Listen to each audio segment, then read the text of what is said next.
la maison phare, il se passe toujours quelque chose. Cette maison de quartier, c'est le poumon de la Fontaine-Douche.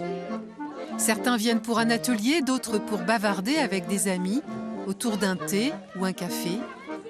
Comme ces 4 femmes. C'est à travers elles que nous allons découvrir ce quartier populaire, à l'image dégradée, mais surtout mal connu.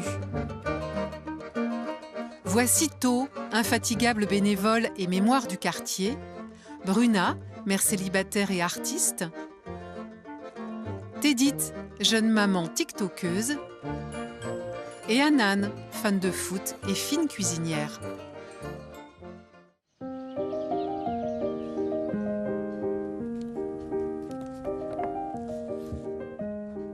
Alors là, j'essaie d'imaginer un peu une idée de vidéo. Le plus souvent, je l'imagine dans la tête et après, si je peux l'écrire, je l'écris. C'est un tournage dans les rues de Dijon que Tédit envisage là. Mais la plupart du temps, c'est la mode, les tendances qui l'inspirent. Je sais pas ce que vous en pensez, mais moi, j'aime trop. J'ai trouvé mes chaussures aussi. Tédit est arrivée dans le quartier il y a 2 ans pour suivre son compagnon. Elle ne connaissait alors personne. Je pense que ça m'a soulagée aussi de voir qu'il y a pas mal de gens de différents pays. On peut beaucoup se comprendre et c'est peut-être ça qui m'a rassurée du coup de rester là. Outre ce métissage, la jeune maman a aussi été séduite par le cadre verdoyant et coloré du quartier. On a le lac, on a plein d'endroits où se promener, se balader.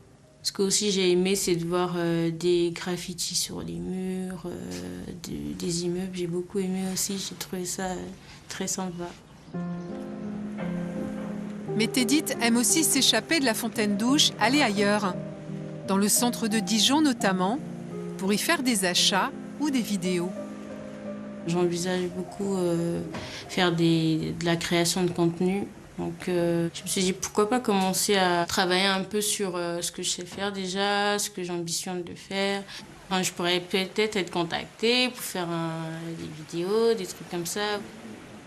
La beauté de la ville, sa vie, ses animations, tout cela plaît à Tédit qui a vécu dans la région parisienne. Alors l'entrée par ici, c'est un peu comme un labyrinthe, franchement. Mais on y est. Alors je trouve cette entrée magnifique. Comme vous pouvez le voir, l'architecture et tout. Mais la jeune femme aime aussi la tranquillité et la nature partout présente à la Fontaine-Douche. Les deux se complètent, dit-elle. Pour autant, il y a une ombre au tableau. Le trafic de drogue bien présent dans le quartier lui semble une menace pour son enfant dans les années à venir. C'est un garçon, je pense que quand il verrait ses amis et tout, être un peu dans ce genre de mouvement et tout, je pense que ça l'influencerait forcément. Mais si j'ai l'occasion de lui faire grandir autre part qu'ici, je sauterai sur l'occasion, franchement. Une question que se pose également la femme dont nous ferons la connaissance demain.